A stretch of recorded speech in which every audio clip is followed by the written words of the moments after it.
When wandering samurai Clint Barton, formerly known as Hawkeye of the Avengers, makes his way to New Mexico for kind of his own solo series, we'll see what kind of adventures he gets into in Occupy Avengers. Well, not exactly like that, but we'll find out all about it today on the Politipop Podcast.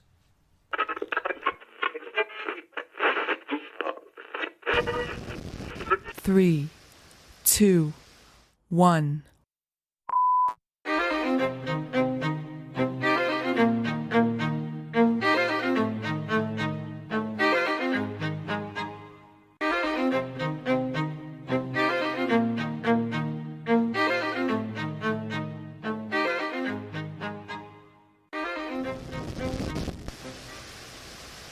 Welcome to the Politipop Podcast, the podcast where we take your favorite pop culture media and discuss the social and political themes within. I am your host, Mike Booch, and I am riding solo today. Just going to be me today, and today I'd like to talk a little bit about this new series I've been reading from Marvel known as Occupy Avengers. Today we will be covering issues 1 and 2, so if you haven't read them, please pick them up. Find a website to stream them on, although I suggest that you go to the actual a local comic book store or something and support the franchise, because Marvel has been killing it in the game of diversity and in the game of just all around inclusiveness and social awareness and political awareness, and I think it's been awesome. I'll talk a little bit more about that later, but a little bit of background on the story here. So, Clint Barton, who is known as Hawkeye, for a little while he became a ninja known as Ronin and trained another Hawkeye in the meantime. But now he's Hawkeye again. Clint Barton, known as Hawkeye, who is a master archer. If you don't know anything about him, definitely read his work in Matt Fraction's run. And I haven't read any of Jeff Lemire's run, unfortunately, but I've heard it's awesome. So, he's a master archer. He grew up with a circus in which he learned how to shoot arrows, and he's amazing. His skills are so much that he was able to join the Avengers and stand with people like Tony Stark, who has super-powered armor, and being like the Incredible Hulk, who can level an entire city, and Thor, and Black Widow, who's been trained from childhood to be a master spy, and Captain America, the super soldier. Among all these amazing people, Hawkeye is one of them. And now he's on his own solo series. It's known as Occupy Avengers, so I'm going to be covering issues 1 and 2. Issue 1, we find out that during the events of Civil War II, which was a whole recent Marvel event, spanned a bunch of different titles, I believe that what happened was they had this guy whose superpower was being able to see bad things before they happened. So, he kind of ended up getting a lot of people in trouble, because he said, all right, well, this person's going to do this bad thing. So S.H.I.E.L.D. was like, all right, well, we got to stop them before they do this bad thing to prevent this bad thing. But guess what? In doing so, they ended up making these bad things happen. Who else did he predict was going to do a bad thing? None other than the Incredible Hulk. And Bruce Banner has done a really good job at this point of not transforming into the Incredible Hulk. It's been a few years, but since it was brought to his attention, he decided to turn to someone whom he could trust, because guess what? Bruce Banner hates the Incredible Hulk. He hates doing bad things and being made to leave people as victims of his horrible tirades all throughout the land. Whatever. If you don't know the Incredible Hulk by now, that's something you really got to get on. But being afraid of this, Bruce Banner decides to turn to Hawkeye, and he says, listen, if I turn into the Hulk again, it's your job to put me down. It's your job to kill me. And through the miracle of comic book magic, Hawkeye happens to have an anti-Hulk arrow. What is in it? I do not know. I didn't read it. But apparently it's powerful enough to put down Bruce Banner before he turns into the Hulk. So, S.H.I.E.L.D. accosts the Incredible Hulk, or Bruce Banner at this point, and they say, hey, listen, you got to come with us. You're going to be the Hulk. And he goes, no, I'm not going to be the Hulk. However, things are looking pretty bad. He starts getting all stressed out. They start bringing out these feelings inside of him, and Hawkeye makes a judgment call. He sees, all right, looks like he's going to turn. So, boom, shoots an arrow right through Bruce Banner's eye socket and kills him. At the beginning of Occupy Avengers, this leaves Hawkeye in a really bad place, because he killed one of his teammates. He killed one of his best friends. And he ends up in New Mexico. I think he's going around trying to solve things that maybe the Avengers don't pay attention to, the smaller things, the things that affect people on a smaller scale. And that plays a little bit into the title too, right? It's called Occupy Avengers, which is obviously very reminiscent of the Occupy Wall Street movement, a bunch of people protesting, stuff like that. So he ends up going to New Mexico, and he's at this diner trying to have lunch, and all these people start accosting him because he's a friggin' Avenger, he's a celebrity, and he's the only one, one of the only few that doesn't wear a mask, so everyone knows him at this point. And so they're all like, "Oh, I'll get a picture with Hawkeye. My daughter loves you. My kid loves you." And people start going to him, and they start congratulating him on killing the Hulk, which is pretty messed up because they know the Hulk is this crazy being that destroys everything in his path. He goes on rampages. Someone told him that, hey, after the Hulk came through my town, my brother-in-law was left in rehab for a couple of weeks. It was a couple of years, actually. He's like, yeah, he wasn't able to walk for a couple of years. Never thought he'd walk again. So thanks a lot for putting down the Hulk, which is rough. Because what do you say to something like that? I was curious about that. If ever there's a case where somebody has to put someone down in the line of duty, whether they be a cop or a soldier or something, is there guilt that they feel? Even if it's something that has to be done, right? It's a split-second decision. You never know. I looked it up, and oh crap, I didn't talk about show notes real quick. If you do want to access the show notes, please feel free to go to politipoppodcast.wordpress.com. I'm going to have all the show notes up there, as well as my sources, so I'm not just spitting bullshit at you. If you want to contact us or interact with us on Twitter, we're at politipoppod, and you can email us at politipopcast, not politipoppodcast, politipopcast at gmail.com. I'm getting really good at saying P sounds right now. So what I did was I looked up if people actually do feel guilt after they put someone down in the line of duty. And it turns out that some cops actually do feel that. And we know that a lot of soldiers also have PTSD coming back from the war. Now, a big part of that is obviously being shot at, but I don't doubt that it would also be being made to do bad things. We've all had that case in our civilian lives, right, where we have to do something that we don't want to do. It's the tough decision to make, but guess what? It's the right decision. Doesn't make it easy, doesn't mean you don't feel guilt. So he's there, and he ends up being confronted by the sheriffs and the sheriff and the sheriff's deputy, and the deputy is an Avenger named, well, he's not an Avenger, he's a Marvel character named Red Wolf. For those of you who don't know about Red Wolf, and to be honest, I don't know a lot about him either. They do some character development in the Occupy Avenger storyline, which is pretty cool. But he is one of the Native American superheroes that Marvel has thrown into their mix, and there's actually a pretty good line of Native American superheroes. I know off the top you have Warpath and you have Thunderbird, and I believe there was also one who was in the New Mutants, but I haven't read it. So if you do get those, feel free to send the info to me, and I'll mention it next episode. But we had this guy named Red Wolf, right? And he's a law enforcer, and they come here and they're like, all right, listen, you're making a lot of a ruckus here in our town. What's up? What's the deal? And he goes, oh, nothing. I was just coming here for lunch and to have a nice tall glass of water. However, you guys don't have water here. You have bottled water. You don't have a glass of water. Why is that? So they go on to explain to Hawkeye that, guess what? The water reservoir has been tainted because there's been lots of radioactive waste that was being poured in the area, and it ended up tainting the water supply. So they have bottled water for the past 2 to 5 years. So it's been a problem that they've been living with.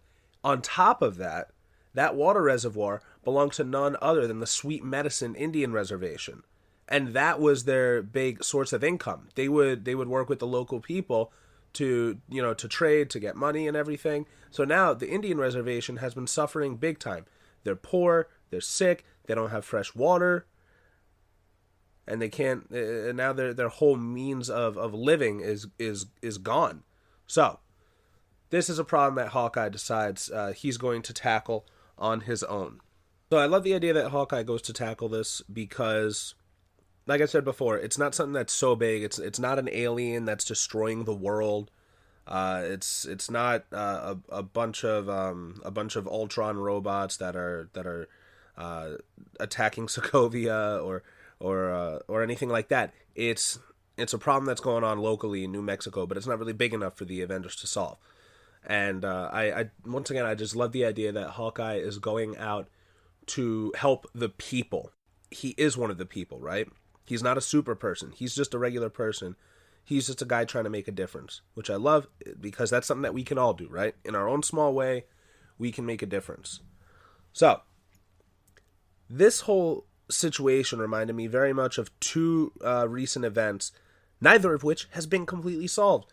One of them is the Dakota Access Pipeline, and the other one is Flint, Michigan. Now, Dakota Access Pipeline, at the time I put all this together, the Dakota Access Pipeline was actually it was suspended until further notice. The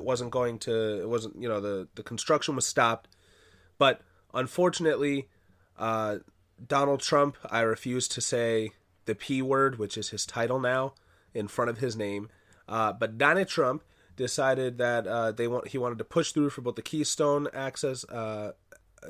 Pipeline and the Dakota Access Pipeline.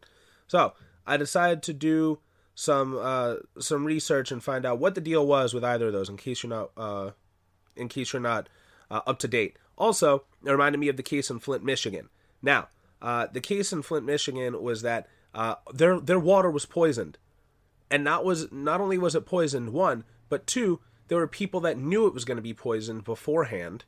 They knew that there were already problems, and they didn't alert the local people. People got sick, terribly sick, and the problem still isn't fixed. We know that Flint, Michigan's water supply has been poisoned, and guess what? No one's done anything about it. Even since Don's got in office, nothing has been done there to help these people. And I'm not going to blame him, because guess what?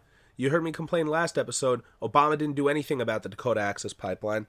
And in addition, he didn't do anything about Flint, Michigan. Now, listen, I'm not the most savvy person when it comes to the government, but I assume that the president has some kind of pull. You know, instead of this whole, it's just states' rights thing, let the state handle it. Hey, guess what? You can make a trip out. You can do something. What happens is the Dakota Access Pipeline, they say a lot of good, if you go on their website, they say a lot of really good things about the pipeline, that it's going to be creating jobs, and that it is the safest and most efficient way to transport oil, and that the Army Corps of Engineers, the individuals that are constructing it, they've reached out to the tribes beforehand, and had meetings with them and everything. Now, the water protectors specifically say that it will be crossing through their land, and that it will be endangering the water sources in the Missouri River, which is the water source that they use. Once again, this is the stuff that's happening in real life, not the stuff that's happening in the comic book. Pipelines have several purposes. One is transporting, quote, hazardous material, which is ominous, the distribution or collection of gas, and gas transmission. Okay, so ideally, the whole point is that these pipelines are supposed to take substances and transport them at a much faster and efficient and safer way, instead of like barreling up oil, for example, and then putting it onto a train and having it on the trailways, and then guess what? Let's say there's an accident, that's a whole problem right there, right? Especially with all that oil, all the flammable stuff, and guess what? It makes the railways free for other stuff to be transported. So those are a lot of things that are being said in regards to pro pipelines. However, between 2005 and 2015, there have been 11,208 incidents from pipeline malfunctions. There were 360 fatalities, 360 people dead, 1,376 injuries, and guess what? 95 of those happened in North Dakota. So you can say, hey, this is such a safe way to do it. But history speaks for itself, doesn't it? Experience speaks for itself. So you could see why these individuals would be pretty hesitant to allow this stuff to go through the land. Also, I believe the land that it's gone through is sacred land that belongs to them. And honestly, Native Americans have been fucked with more than enough in this country's history. As a matter of fact, this whole country's history is just fucking Native Americans again and again and again, right? Isn't it? So, just let them have this one thing. But there's more, right? 2016, there were actually 614 pipeline incidents, 17 fatalities, and 81 injuries. There have been 10 incidents in North Dakota in 2016, luckily yielding no injuries or fatalities. But notable pipeline bursts in 2016 occurred in Alabama, Oklahoma, and Pennsylvania, and they've resulted in local water sources being contaminated with hundreds of thousands of gallons of crude oil. So that's rough. Now, whereas the natives say that this is going to go through their sacred land and cause environmental disasters, because it's pretty common that can happen. And guess what? I've heard that those environmental disasters, that those pipelines, they get fixed pretty quickly. All right, you have people that are going out there repairing them, and that's awesome. They don't leave until that job is done, but it doesn't undo the harm, right? Okay, if you have a pipe that bursts in your apartment, okay, you have someone that comes in and fixes it, and patches it up. That doesn't change the fact that all of your paper goods were destroyed in the flood. I lost a lot of stuff when I moved into my first solo apartment. The first week and a half I moved in, there was a crazy flood, and luckily, my comic books and my Xbox were out of the way. I made sure that those were safe, but I lost a lot of stuff. I lost a lot of my clothes, my martial arts equipment got destroyed, my nunchucks got rusted and everything. And the cleanup was rough. I cleaned everything up myself, but that, and luckily I was able to clean it up, but that still didn't change the fact that the bad thing happened and that I still lost stuff through it. A lot of electronics were also destroyed, because guess what? I have to make it all about me, instead of entire ecosystems being destroyed, right? Those natives are saying it's going to go through the sacred lands. They're saying it's going to cause environmental disasters. There are some pros, though. Some of this stuff might come with a risk, but there could be good things that will come from it. The pipeline, they say that it will create less of a reliance on foreign oil, which is nice, right? We won't be going into countries, destroying them, and claiming, oh, well, we're distributing some freedom over here. We're protecting our freedom overseas by occupying your land and then taking your oil, which is awesome. And also, like I mentioned before, there's less traffic on the railways. Now, in the case of Occupy Avengers, the water was not tainted due to a pipeline burst or anything like that. It was tainted due to toxic waste that was dumped on the reservation. In this story, Hawkeye gets involved, and instantly there's people that are on his tail. Private contractors that are trying to kill him for whatever reason, so obviously it shows that there's something more at hand here. He ends up getting involved, and he ends up getting helped out by none other than Red Wolf, which is awesome. Red Wolf comes and helps him out, and the two of them, they still get caught because they end up bringing back Hydro Man, which was hilarious. Now, I don't remember Hydro Man from much other than the Spider-Man animated series. I remember him there, that he was this jealous dude that fell in love with Mary Jane, and Spider-Man was like, hey, can you try not fucking my girlfriend? And then he's like, all right, but what if I just drown you all the time? He's like, all right, that's not cool either. So they bring in Hydro Man, who's kind of just a gun for them. He's just the muscle, and he ends up catching both Hawkeye and Red Wolf, and they're both being held captive. Now, who ends up joining? Two young men from the Sweet Medicine tribe. One of them is named Silas Fireheart, and the other is named Frank Fireheart, because Native American people have awesome names, and they end up being motivated by Hawkeye and Red Wolf's involvement, which is awesome. It's a couple of teenagers, couple of kids that are like, oh, we're badasses too. But the cool thing was that by two regular people stepping in, they were inspired as regular people to now step in as well and make a difference.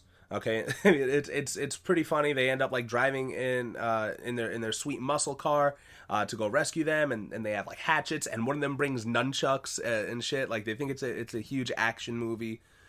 Which is really cool. Their whole involvement reminded me of the involvement of so many people in the Dakota Access Pipeline protests.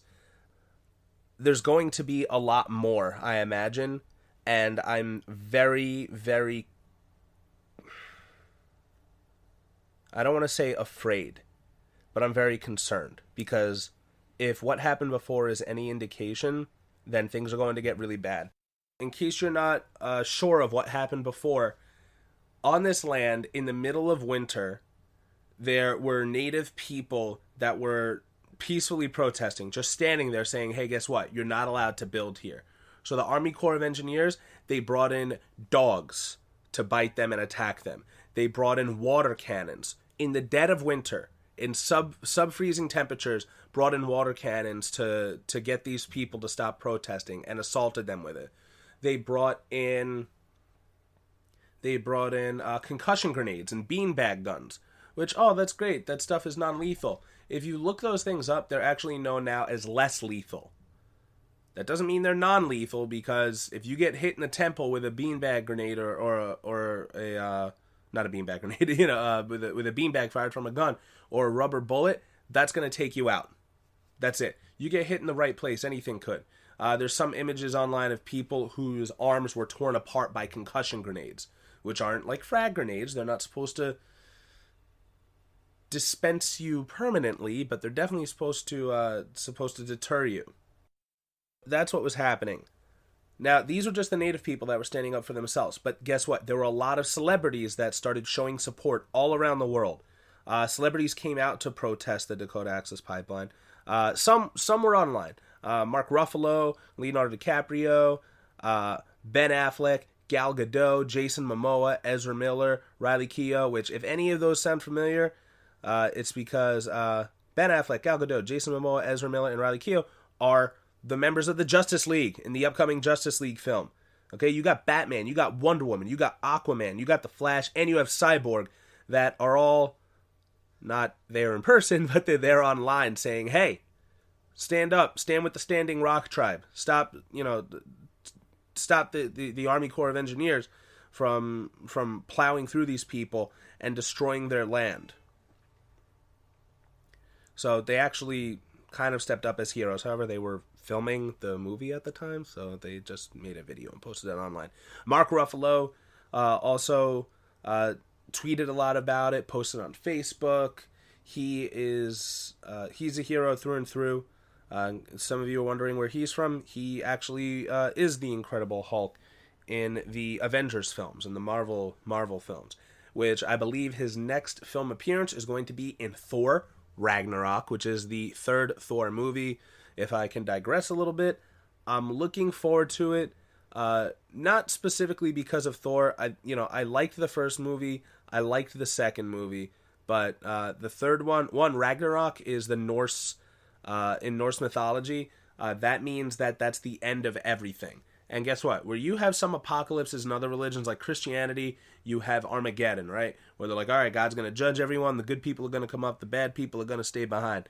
But in Norse mythology, from what I remember, is there's a fucking huge giant god wolf that has this fight and everything else. Like Norse mythology, if there's any religion to believe in, that is the one. You get, when you die in battle, it's a warrior tribe, it's a warrior race, it's warrior culture. Instead of going up to heaven, you go up to Valhalla, which guess what? In Valhalla, you fight all day, and then you drink all night and fuck all night. It's awesome. Where was I going with this? Oh yeah, Ragnarok. So the movie pretty much looks like it's going to be like the end of Asgard and everything, and it's going to be up to Thor. But he ends up finding his way to a random planet. And what's happening on that planet? Gladiator games. What kind of gladiator games? Where they take the toughest sons of bitches from all around the galaxy and maybe the multiverse. Listen, I don't know. And they duke it out in an arena. And who is one of those fighters? It's the Incredible Hulk. It's Spartacus with the Incredible Hulk, which I would just love if they made an individual movie about that. If you have never seen the animated movie, take a watch. It's really fun. Planet Hulk is what it's called. I would suggest that you also read the comic book. The Planet Hulk comic book is really cool. And more importantly, the follow-up, which is my favorite of the two, is World War Hulk, where he has reason to believe that something really bad that happened was caused by the Avengers of Earth, the same people that sent him away in the first place. This won't happen in the movies, probably, because at the end of the second Avengers movie, the Hulk just goes away on his own. he decides that he wants to be left alone. But in the comic books, he was sent to this random planet by the Avengers because they decided that he was too dangerous. Now, obviously, this isn't canon because I just said that the Incredible Hulk was killed recently. The comic books are weird. Here's what I find. Don't look for one set story that's going to keep following through. If you want to start reading Batman, don't start from the first issue of Batman and read through. Because things get changed, timelines get changed. What I look for is find one good story. Look online, see what the top best stories are, and just read those. The good stuff remains canon, but it's really just fun to see what the stories have there for you. So, for Ragnar... Alright, I'm going to backtrack my way here. Okay, I was talking about World War Hulk, which is awesome, which is the sequel to Planet Hulk, which has a little bit of that's going to be in Thor Ragnarok, in which the Incredible Hulk is going to have fucking armor on. Armor big enough for him to carry. You know, like one of those Roman helmets with the bristles on top and everything. He's going to look like a hardcore Marvin the Martian. It's going to be badass. So... the Hulk is played by Mark Ruffalo, who said some shit about the Dakota Access Pipeline. He was also a huge supporter of Bernie Sanders, and he's all like, listen, you know, he's one of those liberal people that everyone hates. But basically, he's just like, yo, let's be good to each other. Be excellent to each other. You know what I mean? So, Mark Ruffalo is one of those people that said something online. But guess what? There were people that actually went to the protest. Now, you had celebrities like Willow and Jaden Smith, who are pretty awesome for actually going to the protest and putting their money where their mouths are. But you also had your common people that showed up. And in our world, the common people that we salute as heroes are what? Law enforcement officers, firefighters, hopefully doctors, right? Anyone who saves lives, but also the people that join the armed forces. 2,000 veterans of the United States Armed Forces actually showed up to the protest. Now that is amazing, because that's your common person who's seen enough battle, who's seen enough war, who's seen enough violence, and decides to go into a situation where they could be hurt even more just to defend, just to stick up for the little guy. And more importantly, I think that they have seen all this stuff. So they know injustice when it's happening, and they decide, listen, we're going to step in, we're going to do our part to stop this. As I mentioned previously, construction was halted on the Dakota Access Pipeline, and it was a huge victory, but anyone that knows anything knows that it was a temporary victory. And this past week, in Donnie's first week as president, he decided that he was going to push through for the Dakota Access Pipeline. In the story, they are able to reach an end, because sometimes there are happy endings, although if you really pay attention to comic books, they can be pretty grim.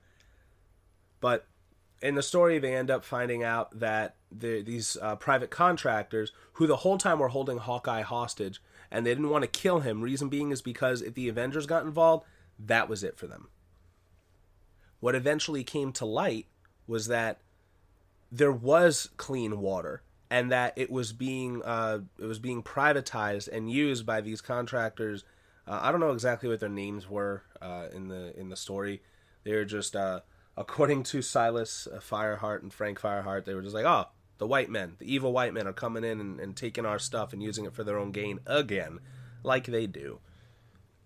They end up being able to fight off these guys and bring attention to it all, and the cops finally get involved, and they lock these dudes up. They lock up Hydro Man, and Hawkeye and Red Wolf are freed, and there's a happy ending to that part of the story. This is just the first 2 issues. There's a lot that's to follow. So Hawkeye decides, all right, guess what? I'm going to go on to the next place. Just like Kane from Kung Fu. He's just traveling the land, helping out people. But Red Wolf decides to come with him, which I think is awesome. Because it starts off a really sweet buddy cop. And for those of you that aren't aware, a buddy cop is what I call it when 2 completely different people decide to get together for a common good, and they grow an awesome relationship together, and their conflicting personalities help out to the story. If you haven't watched any Lethal Weapon movies, it's kind of the whole thing. Lethal Weapon, Rush Hour, that's where the term buddy cop comes from. One of those buddy cop flicks. And also, I've realized that there's a lot of buddy cops in the Game of Thrones series as well, right? You have like Jorah Mormont and Dario Naharis that went to save Daenerys. Then you also had Tyrion Lannister and Jorah Mormont. And then you had Bronn and Jaime Lannister, who went over to Dorne. And my nerd is showing, not because I watch Game of Thrones, but because I remember everyone's names. That's where that comes from. But this starts a sweet buddy cop. You got Hawkeye, okay, who's a white dude from the Avengers. He doesn't have any powers, and he's a super awesome archer, which is cool because guess what? Native Americans use that stuff to hunt, right? So I guess he's got kind of a connection there. Maybe they'll explore it later on in the story. I have to keep reading. I think I'm a couple of issues behind right now. And you also have Red Wolf, who is this guy that's been reincarnated a bunch of times, and he's not really sure who he is. I think he used to have powers where he could talk to animals and commune with them, but now he doesn't have those powers anymore. So he has his own thing going on, and they both kind of tell each other that this case is just that they're both trying to find themselves. They're trying to find out who they really are, and that's great because after what happened with Bruce Banner, Hawkeye is in a situation where he's not really sure who he is. You know what I mean? He ended up having to kill one of his brothers in arms, which is pretty fucked up. Now, I'm loving this. I'm expecting a lot more political stories and representation to come into the series. And even if you just look at the cover of the first Occupy Avengers story, it's Hawkeye at the front with his getting ready to draw his bow, and he's got everyone around him, right? He's got black men, he's got Latino women, he's got Asian men, he's got what are there any other kinds of people in the world? Yes, he's got brown people, he's got Muslim and Indian people, children that are with him, and that's so great.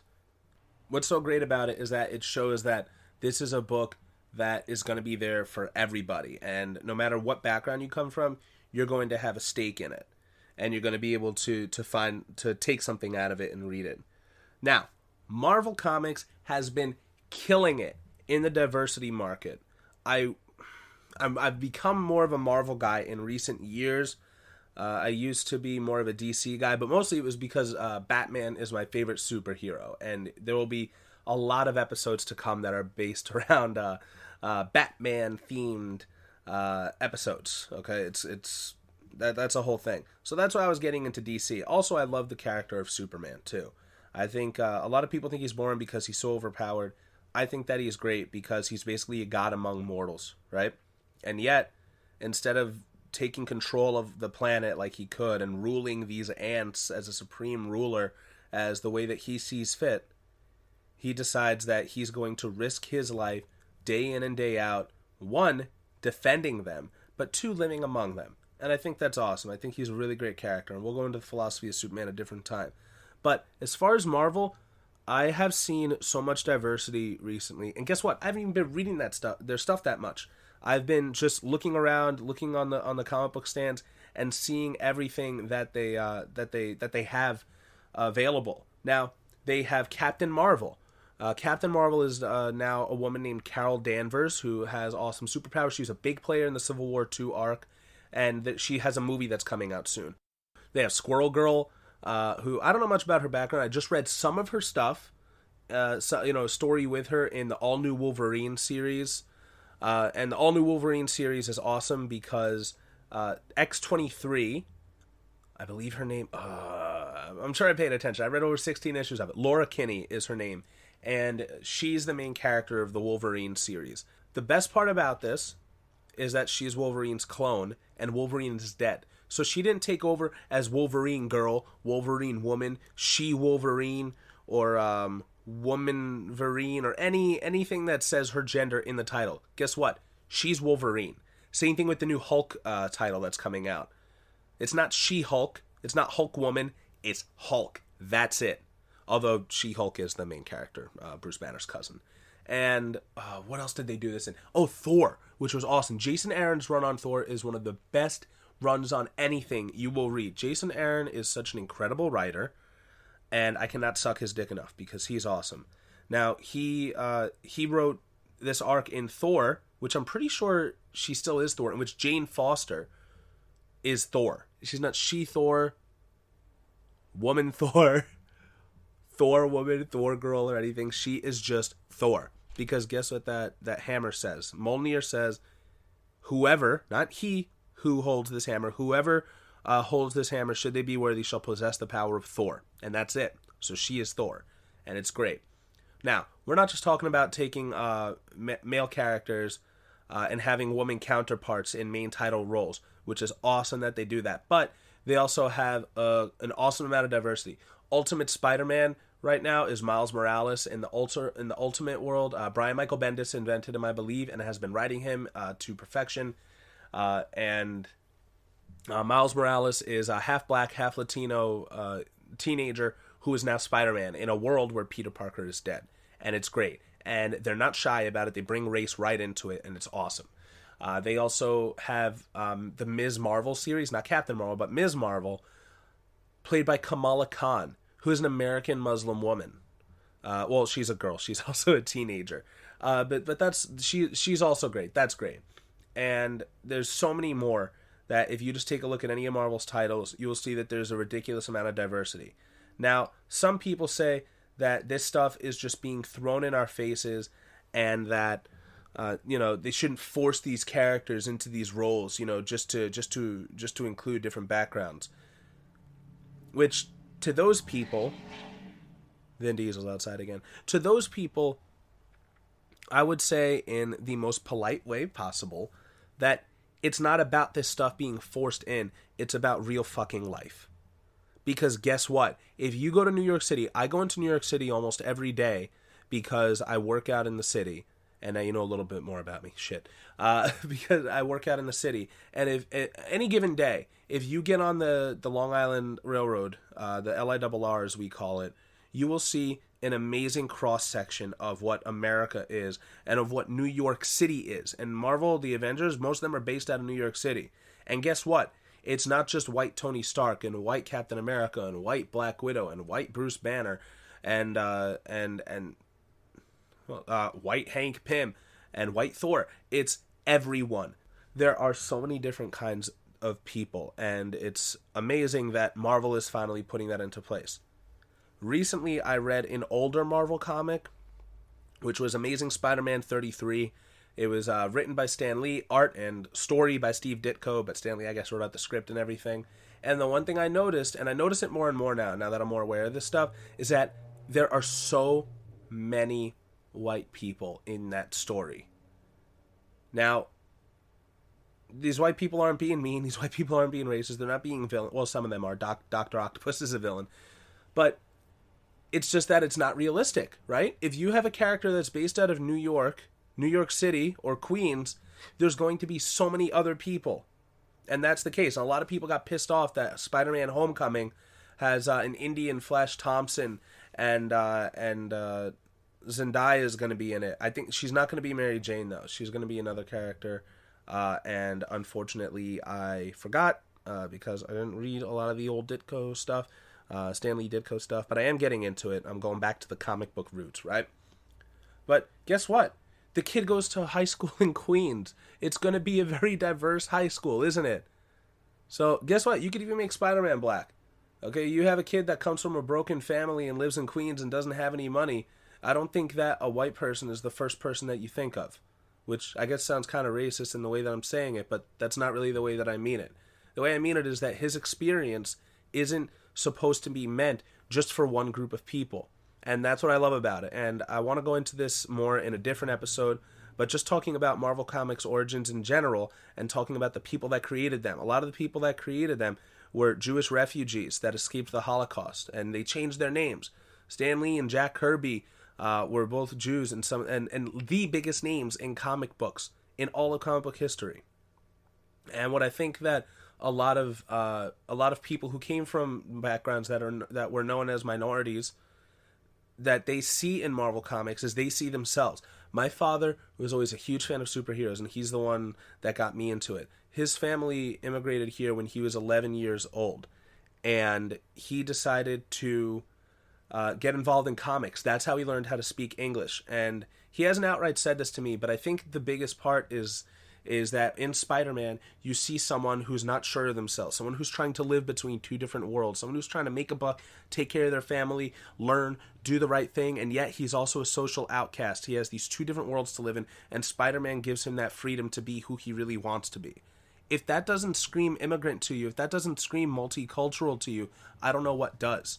And Marvel Comics has done a really good job these past few years of continuing that tradition and just welcoming different people into these roles. The current Captain America, is he the current Captain America? Depending on where you what you're reading, is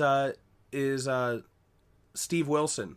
I hope his name's Steve Wilson. The Falcon, who in the movies is kind of Captain America's black sidekick, but he's the current Captain America.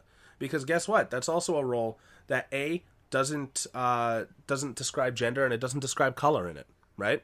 It just describes a rank and a country. So he's Captain America. And that's awesome. You know, give these other people a chance. Give someone a chance to see themselves in these roles. One question I wanted to bring up to you, and you could contact me, like I said, at PolitiPopPod on Twitter, or politipopcast@gmail.com. And once again, check out our show notes and sources at politipoppodcast.wordpress.com. See if this is something you have an opinion on. Should comic books be making political and social statements? Should they have those commentaries? I believe that these comic books should have those commentaries. Because guess what? They always have in their own way. Now, they used to not want them to, but I think the first comic book to ever deal with drugs was actually Amazing Spider-Man 96, I want to say. But they didn't want that to deal with drugs, and guess what? Stan Lee pushed for it. Because this is stuff that's happening in real life. Comic books, we don't have an ideal world, right? There's bad things that are happening all the time, but also in the real world, there's bad things that are happening here. And people who create books, who create stories, who create any sort of media, any sort of entertainment, I think that they have a responsibility to speak to something, to speak about something.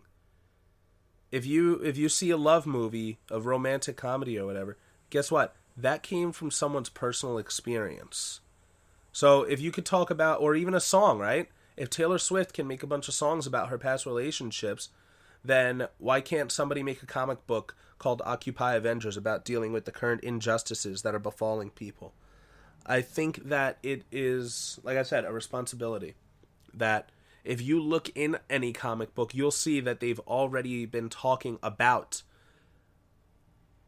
things that are going on politically, socially, and that's what's important.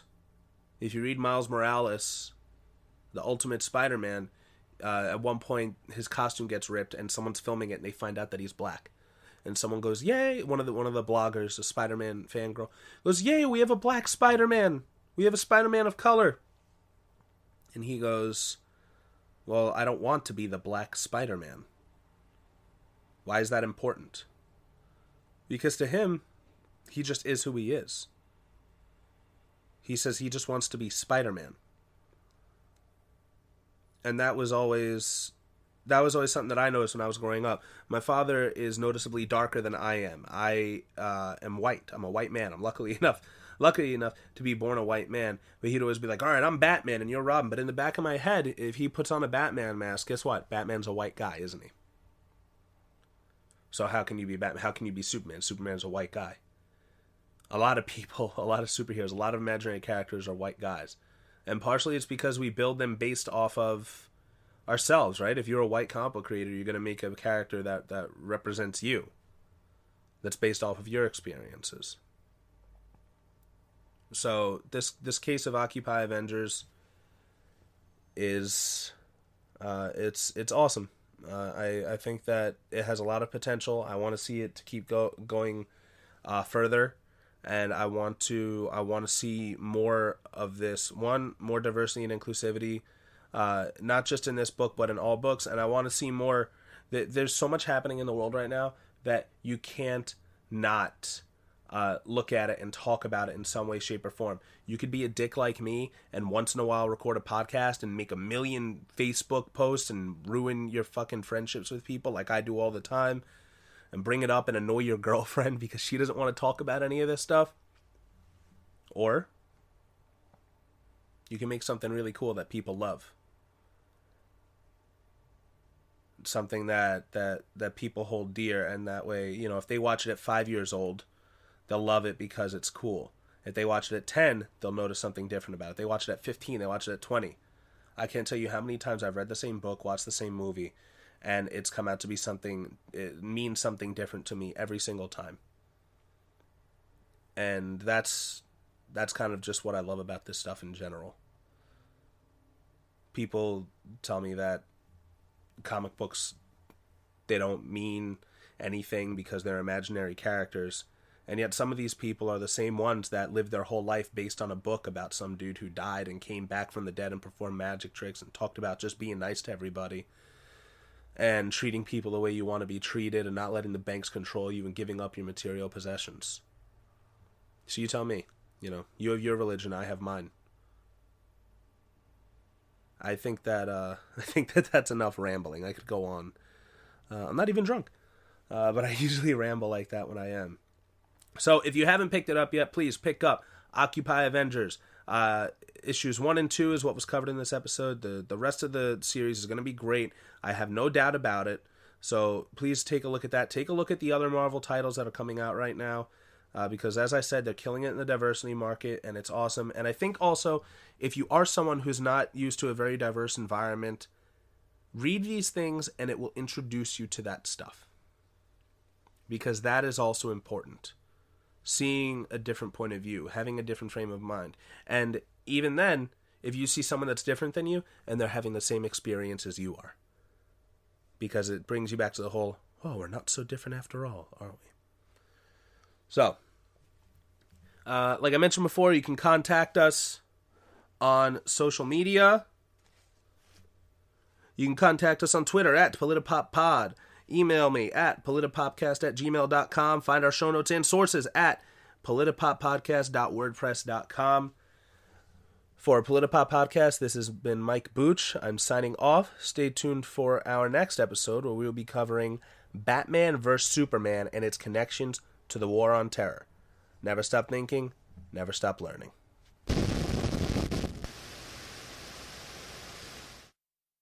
White Hank Pym and White Thor. It's everyone. There's so many different kinds of people.